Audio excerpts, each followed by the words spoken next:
Hey, and welcome back everybody. Here at Blue Gold Electronics today. It's the day after Thanksgiving. I'm on vacation, so I thought I might use the opportunity to work on a piece of my own gear. This is a pair of Western Electric 142 amplifiers. Hopefully today I'll teach you a little bit about the 142s, and I'll show you the difference between these two, and hopefully we'll all learn a little something. I'm going to try to get this one on the left running at this point in time. So what we've got here, these are fairly rare amplifiers, most of them made in the late 40s, early 50s. This one was made in 1949, and this one was made in 1955.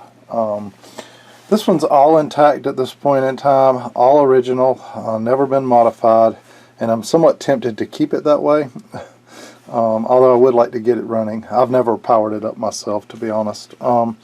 What this is the 142D model, and the difference between like the 142 plain, 142 or A, B, and C is really the accessories that it had with it. So like this amplifier had no accessories over here on the front end, and it is a 142A amplifier, whereas this one's a D. It has both the 713B apparatus input unit here, as well as the 141A amplifier, which has the famous 618B input transformer. So the reason I'm tempted to leave this one all intact and not do much, hopefully it'll power up at some point on the Variac and run just the way it is, but you gotta realize these capacitors were made in 1949. But maybe the reason for leaving it intact is the collector value of these things. You know, about 25 years ago, the guys overseas started snagging up all of our US-made Western Electric gear. A lot of it went to Hong Kong, a lot of it to China, and a lot of it to Korea. And the stuff has just kind of disappeared off the face of the planet here in the US. It's all made its way overseas. If any of these end up on the auction block on eBay, they typically just end up at, you know, overseas as the winning bidder. So you give you some idea of value of these things. I have seen a complete 142D unit like this sell for as much as you know, $8,000. You know, one like this with the fully working, without the units on it, I've seen one of those sell for $7,000, and I've seen them as low as, say, $3,500, $3,800. So the prices tend to be a little bit all over the place. A little bit of it has to do with how original they are they working or not, etc. I'll tell you this 141 amp little module right here. It's just a little 4x6 module that comes in and out.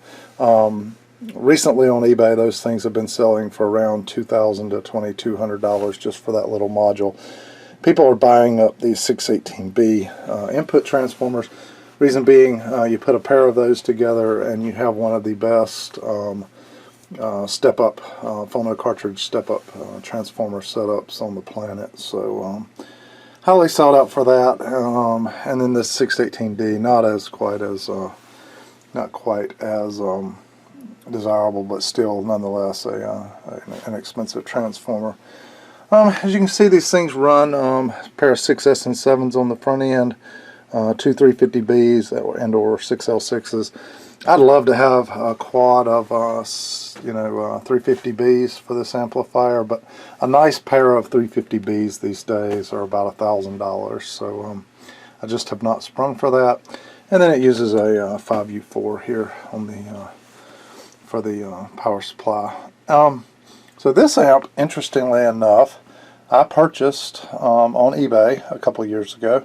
This one, a friend of mine actually found up in Greensboro or Burlington, and some guy was basically going to toss it out. It was being used as a guitar amplifier of some sorts. It was in a little wooden box, and the guy had it on Craigslist, was basically going to throw it away.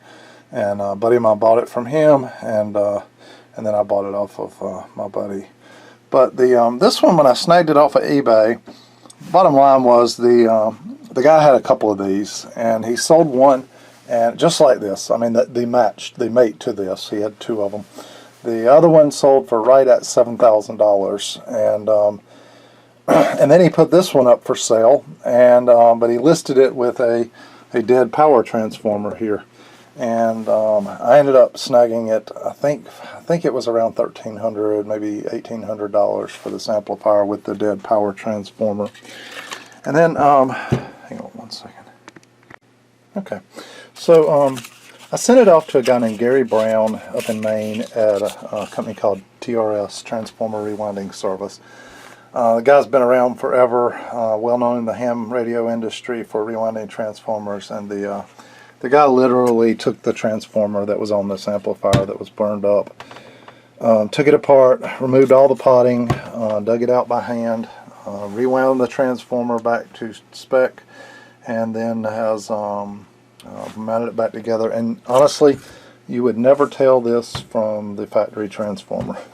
If I didn't make this video and tell somebody, I don't think anyone would ever know. And you can see 7/19/15 was when I got this transformer rewound. So about a little over a year, about a year and a half ago, when I sent this transformer off to get rewound. He charged me $268 to do that, and you know, the way I'm looking at it, I get this put back in this amp. If it works, then let's say I've got $2,000 in an amp that potentially could sell for $3,000, $4,000, $5,000, $6,000, $7,000. It's just hard to tell, but I'll just personally, I'll never sell them. These are some things that I wanted in my collection for many years. I'm a big fan of the Western Electric stuff. It's hard to match their engineering, to be honest. They are, you know, for what they were, they kind of built some amazing, well-engineered stuff, and had friends, family, and whatnot that worked for Western Electric at varying points in history. So yeah, it's just one of those kind of nostalgic things for me. But what we're going to do today is I'm going to get this one put back up on the shelf. This one I'm going to dive into and get this transformer mounted back into it. This one has been modded. You can see someone's mounted a RCA input here. They've got the output jacks here. You know, this one's kind of ready to play other than the power transformer. So I'm going to try to get it running today. This one, on the other hand, I'm going to sit aside and make some decisions down the road as to what we do with it. I would almost rather find another one to have a matched pair of these, and ones that are modified, than to mess up this all original unit over here. Okay, you can kind of see the underneath here of the 142A. You know, it's all cloth wired, all kind of bound and tied with wax string, etc. throughout. This little board here, I've got to mount back down onto to its little stands right here. I guess somebody had it off when they were modifying it. But then I got to get the transformer put back in here and soldered back up properly. But yeah, it's just you know, the value of these things does not necessarily come from how good they sound. I mean, they're great sounding amplifiers. The value of these just comes from the fact that they are, you know, it's a piece of American history basically, and the Western Electric Company is one of those extremely famous engineering companies, and made just some amazing products, and their legacy kind of precedes them to some degree. If you'll notice, whoever you know, wired the speaker wires on this thing kind of used some you know, some nice cloth wire. And I actually have here a bag of both green and white and orange and white new old stock Western Electric wire. So it's crazy even what some Western Electric wire will cost you, but I figure if I'm going to do some wiring in these things, I'm going to use the original cloth wire like was used in them. One thing I would say, you know, you've got all these big electrolytic capacitors here, which may or may not be okay. We're going to try to test some of those out. But you've also got these electrolytics up underneath here, and a lot of times people really don't like to change those out. The problem is they're the coupling capacitors, so you end up with you know, burning up tubes, maybe burning up your power transformer. Could be what caused this. But yeah, we're gonna dive into it. That's one thing I'm being very careful of here is, you know, something caused this power transformer to burn up. It just didn't do that on its own, and so you know, diving into it a little bit would figuring out maybe what caused it to burn up before I just drop a new transformer in here and burn it up as well. Okay, we got the transformer mounted in here, 4 bolts, and we got it all soldered back in here. And you may wonder, how on earth did I know where these wires went? I'll show you that here in just a second. Let's see. Also got this 100 ohm resistor back here mounted back up, as well as I got this board mounted back down right here with some 6/32 screws. So looking pretty original at this point. I will tell you, the way this amplifier kind of works is here on the front. Certain ones of these taps right here kind of correlate with the transformer taps, and so like as you can see here, this one right here, and then you got 1, 2 here. These feed the speaker terminals, and I got to figure out which are which. I don't know which are 8 ohm, 16, 4 ohm, whatever. And then this right here, you'll notice it says AC. These 2 leads right here actually feed the AC power. So what you end up having to do is come off the back side right here, right here, and right here. Oops, it looks like I need a screw to hold that on too right there. You'll solder from there to there, and then you'll go out through one of these holes down here, and that's how you feed your power cords. So far looking okay. We'll keep diving into it. Okay, this is a big picture I got off my screen here. I got lucky at some point in time and saw one of these amps on eBay, and somebody had they were just taking a picture of the bottom of their amplifier as they were selling it, and luckily enough it had the all the wirings, kind of showed you where the first 2 that peel off go, the second one, the third, and you can just see as they kind of peel out of this wiring harness here where they end up going. And most of the wires were kind of in place, so it wasn't hard to figure out at that point. Just the ends down here, you had 2 going on, 1 together and 1 here and 2 down here together. But outside of that, it was pretty simple. And you can see here in this amp how they had kind of wired in the power cord. So maybe we'll do something similar. Okay, got that bolt or that board bolted back down right here, as you can see.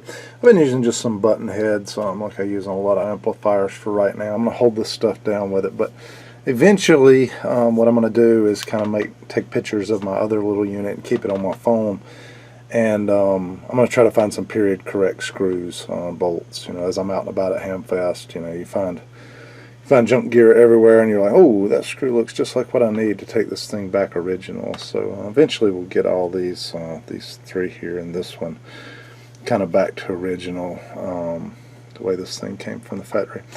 I'm going to push this out of the way and get the schematic over here for a minute. Okay, as you can see, I kind of took a picture of my board when I was replacing the transformer or the amp, and kind of had all these wires laid out, and then I went through, you know, that picture I found on eBay was very helpful, but the other thing I did was I went through and used an ohm meter and checked every one of these back to where they should be in the circuit, so it wasn't just mounting them from a picture. And you can see like this one, number 5 was ground here. I think you know, various notes I had made on here when I did this, but I found this. You can go online and look up Western Electric 142 schematics, and you'll find a bunch of garbage basically. There's some schematics on there, but none of them are readable. You try to zoom in and read what you're trying to get out of it, and just too blurry. And I'll show you the pieces I was really hunting for. I thought that was pretty cool. Incredibly detailed manuals. I got lucky and found somebody online that had a copy of an original manual, Bell Systems, January or July 1953. Interesting enough, at that point in time, Western Electric and AT&T were starting to come together. But it kind of walks you through all the different units, like the various apparatus units, the preamplifier, how they plug in and connect together, parts list, you know, where the mounting of transformers, that's the output transformer, but color codings, etc. But as you dive into it, it'll tell you kind of all the inputs and outputs here, and what the various transformers, input transformers were for. But ultimately, then you got a nice schematic here that's very easy to read. But ultimately, the page I'm looking for was this one. Full-blown schematic, but right down in here was what I was really after. And this was the part that was just too fuzzy online to actually make out. But what you're trying to figure out is, hey, at 8 ohms, and it just tells you it operates from 6 to 12 ohms is the working range of load impedance. But 8 ohms, it tells you that you need to strap terminals 14 and 15. So you come back over here to the front, and you can see right here, terminal 14 and 15, you need to strap those two together. And then it tells you that you'll take your output connections off of 13 and 16. Well, if you come over here and look at the output transformer, really what you're doing then is you're tapping 14 and 15 together right here, and you're pulling off of 13 and 16. So in essence, it's one section here. You're kind of combining the two middle sections together. You're feeding off that entire section of the transformer for the outputs. Like I say, without this, you're in a load of trouble. But it's pretty cool. This thing will run it down at 2 ohms, 4 ohms, 8 ohms, 12 ohms, 24 ohms, 200 ohms, 400 ohms. Or you can connect to a 70-volt loudspeaker distribution and run it. Very, very versatile amps. These things were designed to be kind of industrial amplifiers used in whatever you needed to amplify. These things have been found in factories and warehouses, mounted up in the ceiling basically, or up in cabinets, up on walls, just kind of general purpose units to be used out there for amplifying maybe a PA system or the music or whatever system of the day in the 50s. These really didn't make it into people's houses as audio amplifiers, although they very well could have, and they did advertise them in some of the hi-fi magazines. I'll show you an advertisement here in a minute. But this page right here was worth its weight in gold. I think I paid the person $15 for a copy of this booklet, and wow, was it worth it. And then I think I came along, I made a copy of it. Yeah. And you can see here, when I was going through here, I had been labeling a lot of stuff, and I was measuring resistances and whatnot as I was connecting up the output transformer. You can see all the notes I took while I was doing some of this.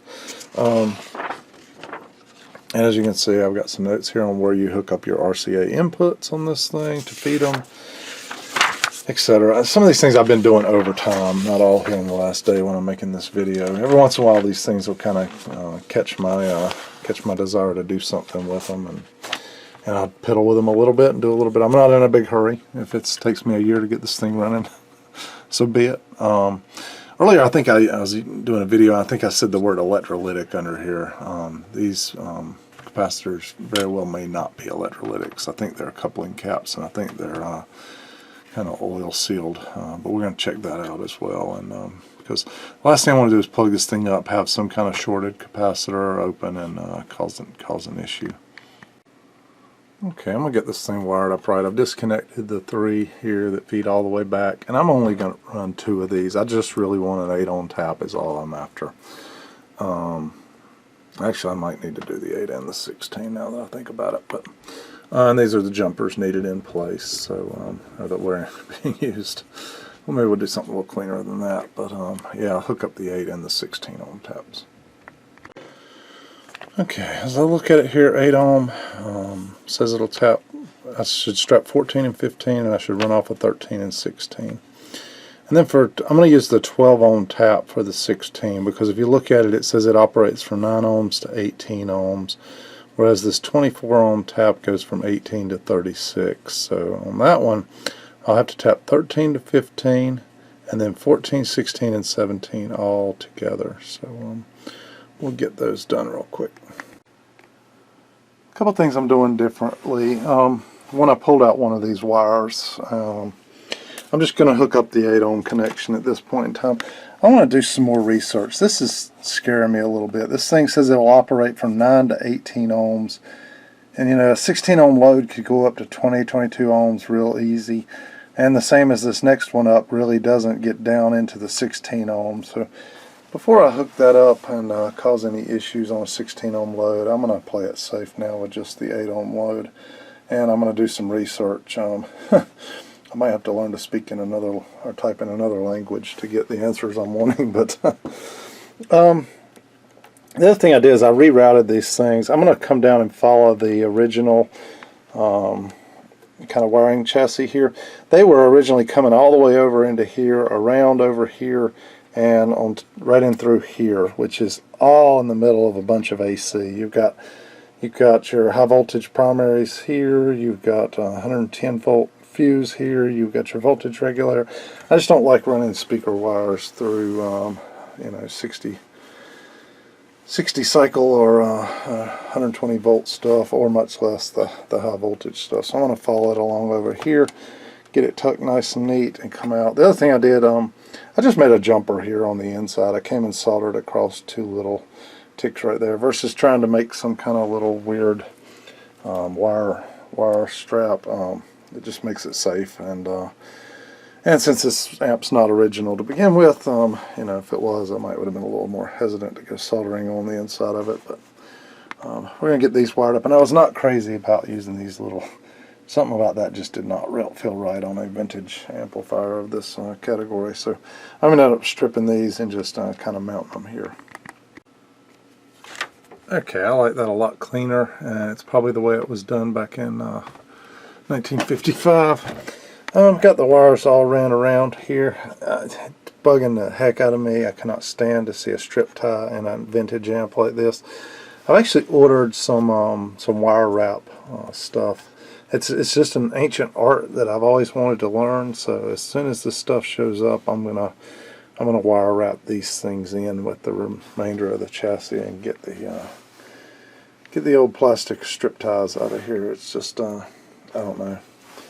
It's like putting a turbo booster on a 57 Chevy. It just doesn't belong.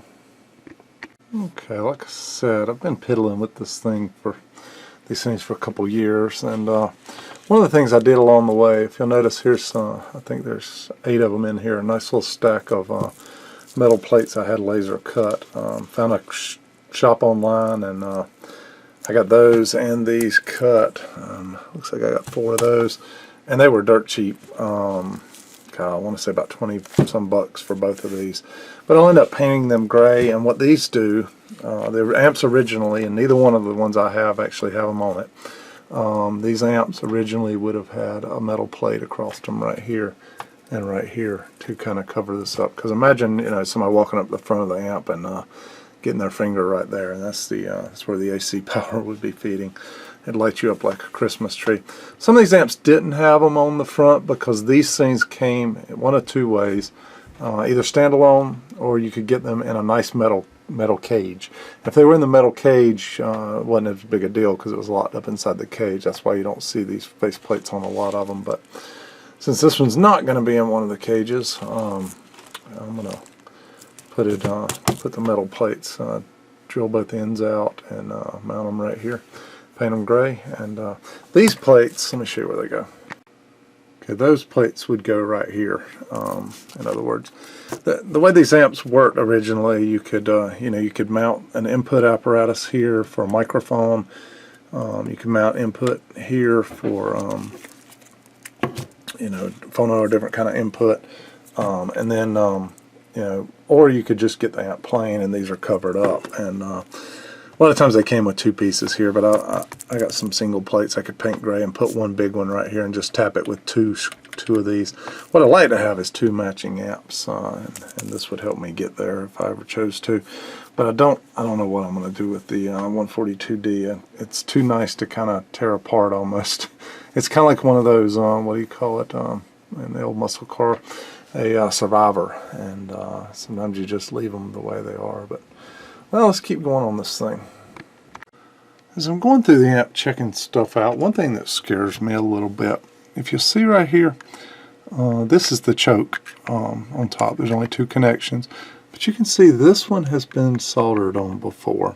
So I'm sitting here scratching my head, why would somebody have been soldering on this thing? So what I'm going to do is I'm going to take one end loose here on this thing, and I'm going to test this choke to make sure it's good, because if it wasn't, you know, if it was shorted or something, that could explain the burned up power transformer. And I'm hoping it's good, because I saw one of these chokes, just the choke, off a 142 amplifier sell on eBay, and I was following it because I thought, well, maybe I'll pick up a spare. Somebody had the original power transformer, the output transformer, and the choke all listed separately. And the choke actually went for like $580, so it really shocked me. I wasn't expecting it to go that high. The output transformer, I want to say it went for about $1,700, and the power transformer went for about $1,200. So whoever did it might have been smart. They may have gotten more by parting it out, especially if the rest of the amp was beat up or kind of rough. Okay, we've got the inductance meter hooked up, and I pulled off, let's test it again. It's analyzing.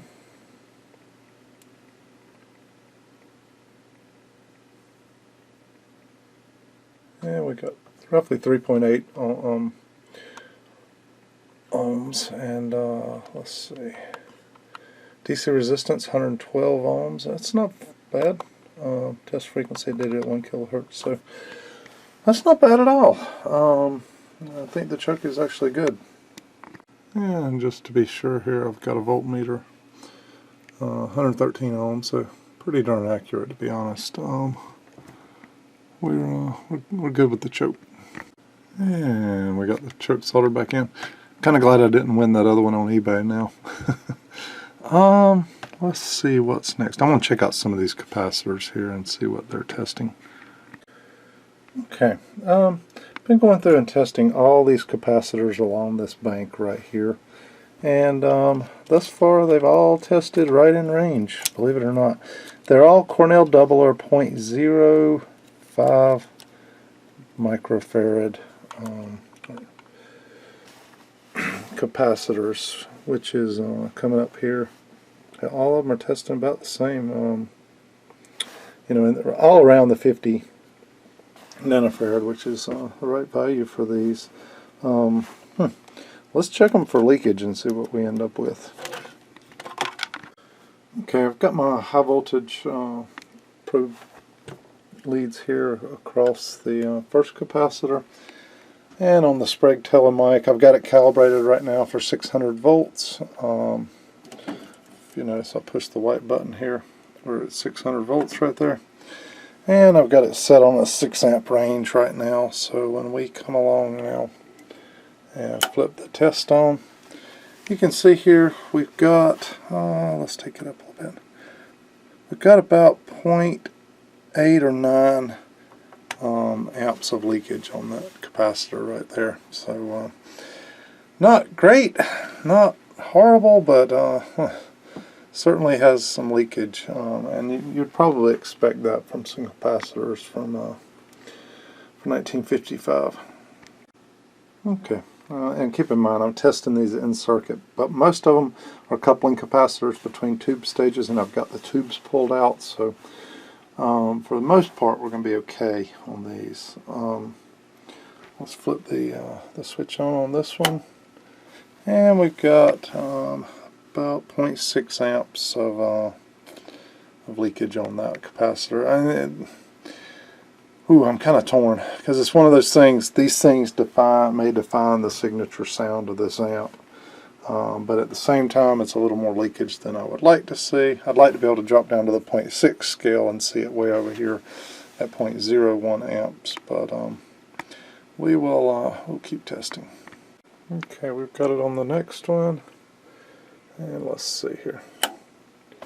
Ooh, we're getting an amp and 1.3 amps of linkage on that one. So, I've got some research to do. The question is, do I kind of leave these intact and maybe untag one end of them and then add some new capacitors in that would make the amp safe to play? What do you do with an old piece of vintage equipment like this that you're trying to leave as original as possible? Okay, I'm in here measuring electrolytic capacitors from 1955, and check this out. It's a 40 microfarad capacitor, so capacitance is well within 10% tolerance, and 0.94 ohms of equivalent series resistance. I mean, it's super low. Hard to believe they made stuff so well back then that stayed sealed up and not leaky. And the other leg of that capacitor, 1 ohm. That's a fairly, very well acceptable value. The 34.7 starting to lose a little capacitance, but not bad at all. And that was the other leg of this capacitor. Okay, checking this. That was the first one I checked. Now I'm checking this second one, a little larger capacitor, and it's crazy. It's a 100 microfarad capacitor, test out at 105 microfarad, 0.22 ohms of ESR. I'm just kind of blown away. There's another 100 microfarad capacitor. This was measuring at 111 and 0.2 ohms of ESR. Every one of these capacitors here tested out good, all 4 of them. It might be just as good as anything I'd pick off the shelf today. That's just, it's tough to believe, but it's good stuff all at the same time. Now I got to figure out what I'm going to do with these coupling capacitors. There's 1, 2, 3, 4, 5, 6 of them right here. They're all basically 0.05, or could put in 0.047s. They're a little bit leaky, and I'm trying to decide whether I try to run it the way it is and see if the leakage causes any negative issues, or whether I, because it'll certainly put some DC onto the grids of the following section, or do I, do I kind of cut them and leave them in place, but then strap across the top here? I don't know if there's room or not, but with some modern equivalents or something, but try to leave those in place if somebody ever wanted to put them back. Okay, do some tube testing here on our handy dandy Western Electric tube tester, also made by Hickok. But let's go put our 6L6 in. Let's plug this thing in over here. I've got some I would call them date right or age. These would have been the types, the right date range. The little leaf Sylvanias, but this would have been the right date range for what we were doing here on that amplifier. And I've got a matched pair of those, and I've also got some 6S and 7s. But let's see what we end up with here. Still warming up. Okay, I just didn't have the tube done in the socket really good. So now we've got filament warming up at this point, and we're starting to test here. Let it keep warming up, but looks like this one tests over here at about, I don't know, 68. So if I look at that, it's 4556 micromos. Let me write that down real quick on the label here and get that on the tube. Okay, now we've got this one labeled properly now at this point. Got this one in there, got filament glowing as you can see. And let's see where we end up at. Ooh, I think this one is leaky. You can see here, the meter's all the way over there already. And I think we got a gassy tube here on our hands. You can see the light lit up under there, and without even putting the meter on, it's all the way over here already. So that tube's got to go. Okay, I've got about 6 or 8 pans like this full of 6L6 tubes, and some of these are new old stock. So I think I'm just going to grab a pair of new old stock ones here and test them and drop those in there versus the ones, because those were the ones that came in the other 142 amplifier. But yeah, there's some good stuff here. Okay, we made a matched pair here, 5896, 5896, both of them new old stock RCA Electron tubes, looking good. I thought this was an interesting tube while I was digging. This came out of one of the RCA boxes, thought it was new old stock.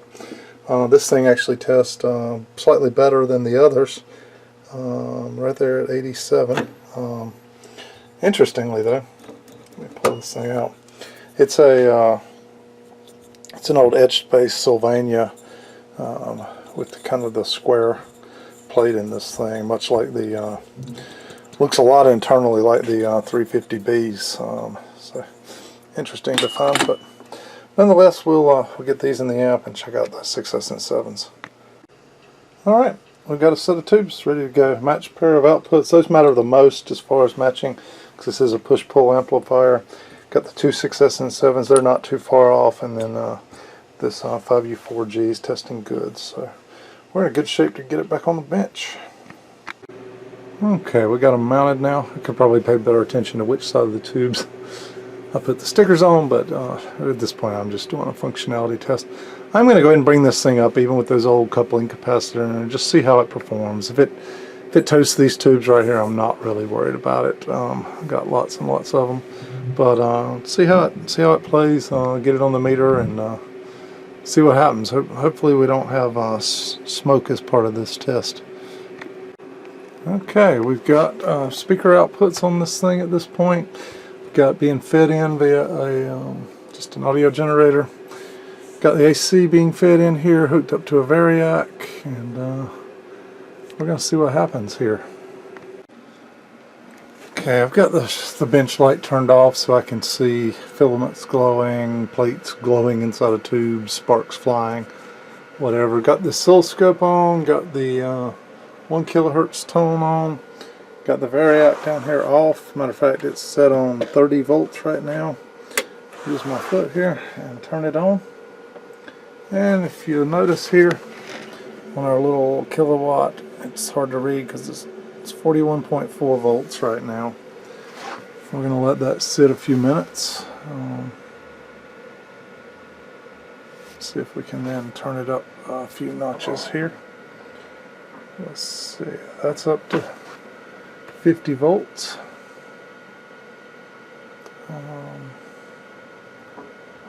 Just see what happens here. Take it up to 60 volts. 60 on my variac. As you can see down here. Holy cow. Listen.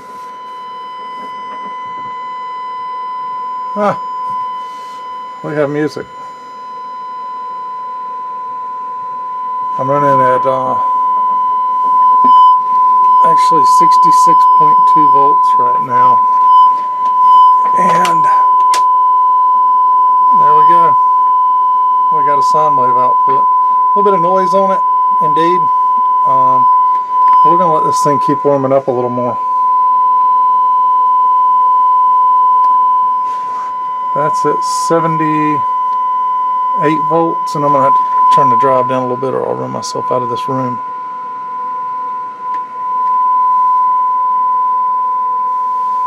So far, no red plating. You can see the filaments glowing quite nicely down inside there, all the way down through. But you know, no red plating. Glow, big, bright glowing red tubes here. And that gets us up to 80 volts. And like I said, I can drive it a little harder. Let me take it off the dummy load here.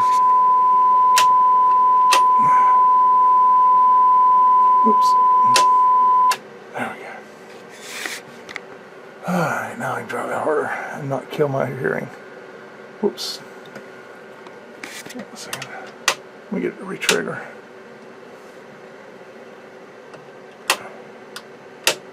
There it goes.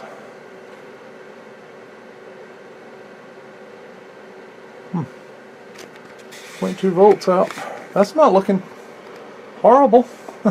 It's got a little bit of jumpiness to it, probably from the leaky coupling caps and or the power supply caps, although they tested out quite well. Bring it up really slow like this, and slowly over time reform these caps. But yeah, I'm sitting at 100 volts right now. Still got a decent sine wave. I'll get it up here to 105. 105 volts right there. It's not bad. Let's see how it sounds with a little bit of music cooked up to it. Okay, I gotta get a few more bands off my label loaded on my iPhone, but let's see how this does. Whoops.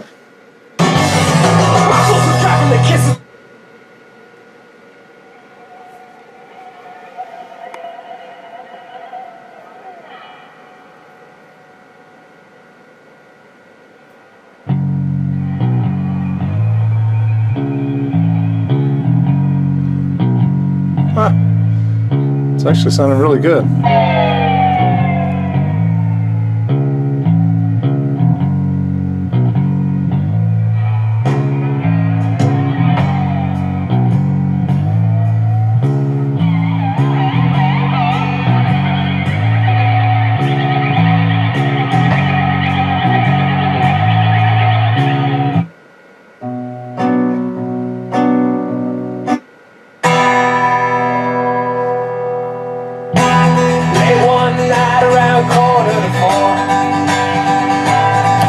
Volume pot on the front of it works.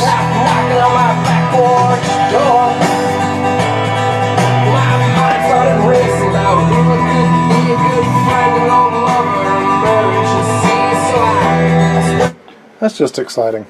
I don't know when the last time this thing was powered up, but hey, the power transformer, cool as can be. Check this out. Get some lights on. So I shoot my laser light onto the power transformer, sitting there at 80 degrees. Output transformer, 76 degrees.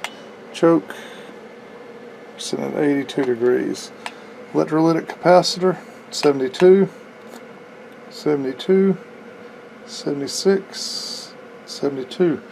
Give it here on the output tubes, and 200, let's see, what do we got there? 204 degrees, 212 degrees, 30 degrees. These are pretty low, 131 degrees. 100 and something, and you put 130 on the rectifier. So the power tube's getting a little warm, but not to be unexpected. Tell you what we're going to do next. We're going to flip this thing over and do some measurements. Okay, here is the best and real-world way to check out coupling capacitors in the real world here. If you'll notice, I've got one side hooked to ground, and I've got the other side hooked on the high voltage side of this capacitor, 217.8 or so volts, right? And then I come to the other side of that capacitor, which happens to be this lug right here, and I'm hooked onto it, and I'm getting 0.07 volts DC. I'm completely comfortable with that number. If there's any real leakage going on there, it is minute. Same thing here. We'll clip onto this side of this capacitor, 122 volts DC, and then we got to come down and find the other side of that capacitor. Let me see if I can find it here real quick. It's actually right here, and look at that, 0.009 volts. So not much leakage coming out of that capacitor. Let's see, we'll get up here on this side of this one, 123 volts, and then we go measure, on the other side here, will be right here. Oops. Ooh, we got 58 volts there on that side of that capacitor. Let me check that out again. Actually, yeah, we do. We've got 58 volts on that side of it. That could be a reason. I need to figure out where that capacitor is within the circuit. 119 volts here on this side. I get on the other side of it, down at 0.095.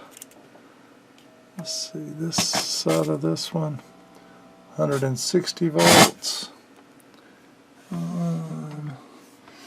Dig down in here a little bit and find the other side of that capacitor. And we're sitting at 0.4 volts. Still not too bad. You kind of get the picture though. I do want to figure out this one, the 58 volts on the other side of that, but that may be intentional. Could be negative bias on something here, but so far, man, I'm impressed. You know, getting nice Nice clean sine, like 341 volts there. If I flip over to AC voltage on it, it's negligible. 12 millivolts. Just tells me we've got good solid capacitors here. Let's see here. Yeah, I'm impressed so far. We'll keep digging. Okay, at this point we've got it running out of the 8903 distortion analyzer, and I put in amplitude 0.4 volts, driving it really hard at this point, and I'm getting up around 2 to 3% distortion. 0.3. We're getting 3% distortion on this thing. Yeah, I mean, there's a little bit there, and I would expect with a unit all original from 1955. But you know, to be honest, I'm pretty darn happy with it. You know, these numbers could be way, way worse, and I'm just glad to have it somewhat functional. I'm sure if I replaced all these coupling caps in it and all the electrolytics, it would sound like a brand new amplifier. The problem is you've basically replaced what makes Western Electric Amplifier Western Electric. Okay, at this point I'm just kind of following the schematic left to right. So right here on the plate of the 6SN7, the first half, which would be pin 5, which would be about right here. Yeah, the background noise you hear is actually this, but look at that. 161 volts, that's pretty much spot on. Let's see here, pin 5 of this one, 2, 3, 4, 5.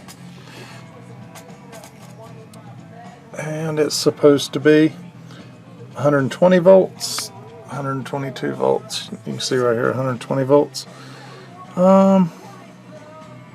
That's just pretty darn good. If I get over here on the 6L6s on pin 3, 1, 2, 3. It's supposed to be 375 volts. I'm sitting at 368 volts. The other thing I want to do is check the voltages on all the grids going across here. So like the grid 4 here, pin 4 on this tube, 1, 2, 3, 4.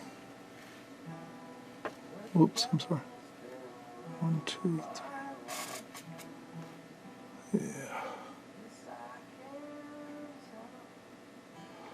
Whoops, I'm sorry, pin 5.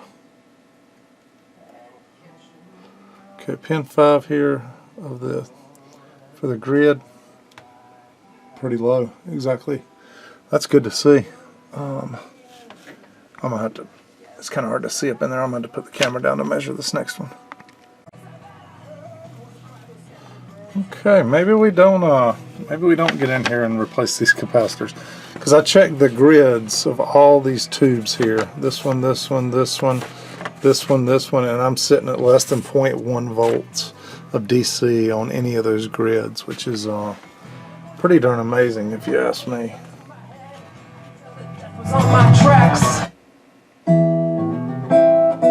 Such an amazing amplifier.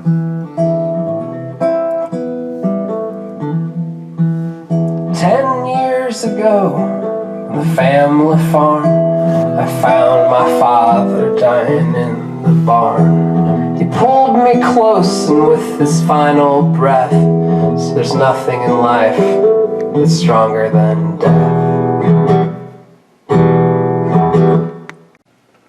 Alright, I've been running it for a good hour and a half now. Still no heat. Transformer's nice and cool, electrolytics nice and cool, choke's nice and cool. Only heat's really coming from these two output tubes here. Thing's dead quiet sitting here with no input on it. I couldn't be happier.